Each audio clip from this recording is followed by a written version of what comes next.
awake? Because if you're not, you will be at the end of this little poem. Nana, is Nana over there? Nana, this poem is for you, and I'm hoping you can see that a lot of the things that you've done in our lives will be reflected here. But this poem is dedicated to you.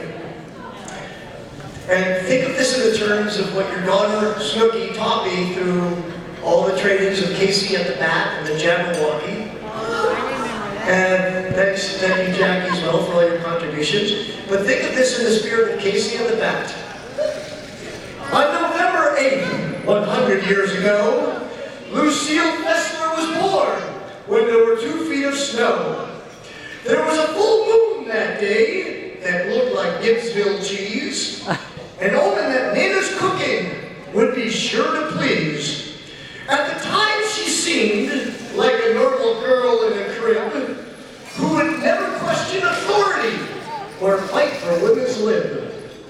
But she was quite the contrary and proved she was very smart by graduating summa cum laude from Wellesley, which was just a start. Then she raised a family while the economy was a mess, and she conserved her shekels, managing to always pay less. She instilled solid values into Snooki, Tony, and Jackie, so they go out into the world without doing anything wacky. As a result of her guidance and fighting tooth and nail, all her children became successful without ending up in jail.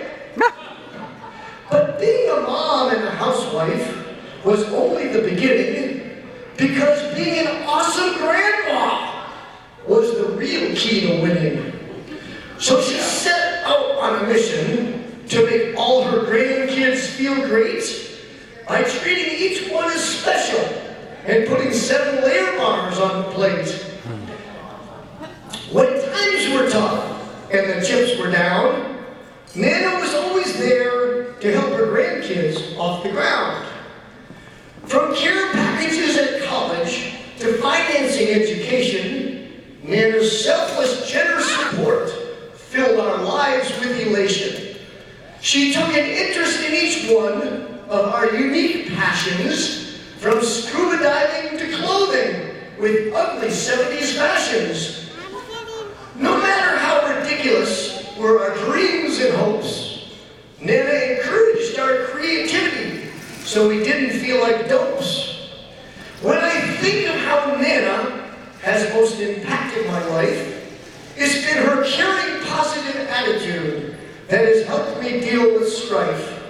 Her wisdom and sage advice have always put things in the right light, whether helping me cast a fishing rod or keeping me out of a fight. Her sense of humor has always kept me on my toes, and when it comes to funny puns, her quick wit really shows. I'll always remember when I complained about my Hindu neighbors, Nana said the smell of their cooking didn't curry any favors. Oh. Her generosity is something that has affected us all, giving us lifetime opportunities greater than China's Great Wall. We've all benefited from Nana underwriting our expenses so that we can enjoy a life in houses with white picket fences. She's made sure our Christmases have included many gifts under the tree, creating wonderful memories of continuous childhood glee. But at the end of the day, she expects nothing in return because she's a lady of kind values with wonderful, genuine concern. Her hospitality is amazing and truly unmatched as she hosts parties and guests with no strings attached. When visitors stay at her house, she makes them feel at home, treating them like kings or emperors in Rome. She gives them free reign of the house without enforcing any rule, so her guests have a blast as they wreak havoc in the pool. But Nana stays calm, taking it all in stride, because her house has been invaded and she has nowhere to hide. to truly be admired, as she maintains her convictions and never gets tired. She's championed seatbelt safety, being extremely smart, and supports local business, refusing to shop at Walmart. Her unmet patronage of our inexpensive store allowed Art to retire comfortably and never worry about being poor.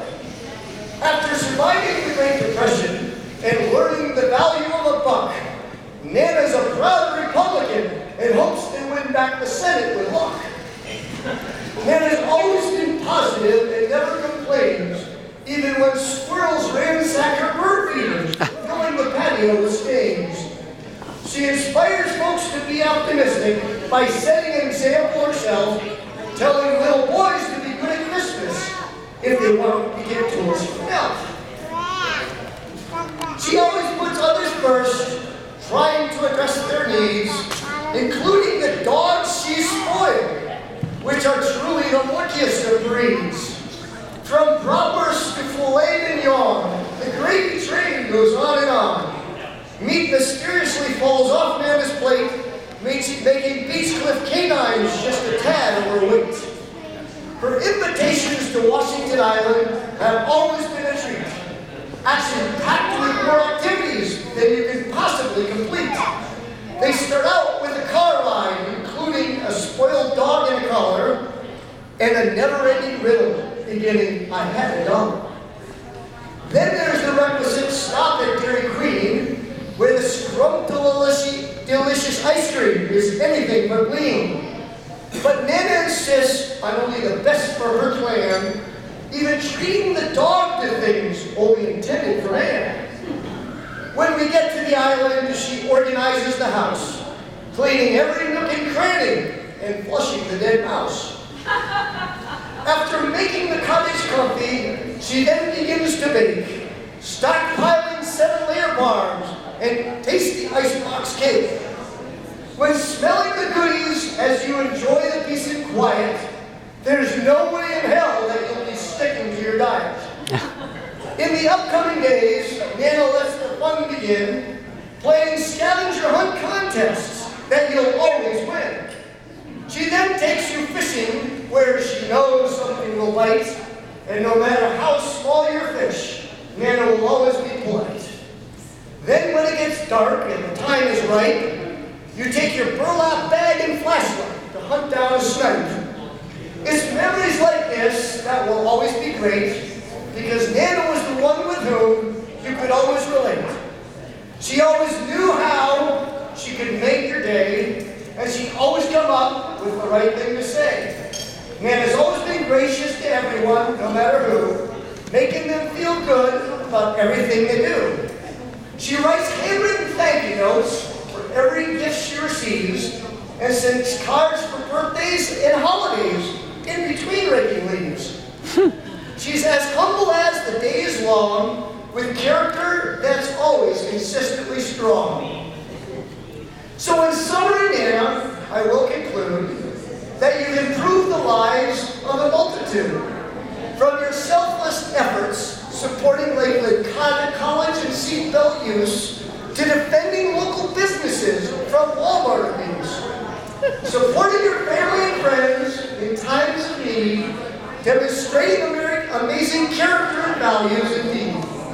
Your generosity to all has created happiness beyond comprehension, delivering opportunities and dreams to extensive dimension.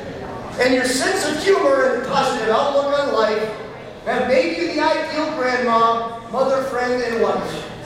Your hospitality and entertaining have created fond memories for many, with numerous fine meals, all bountiful and plenty.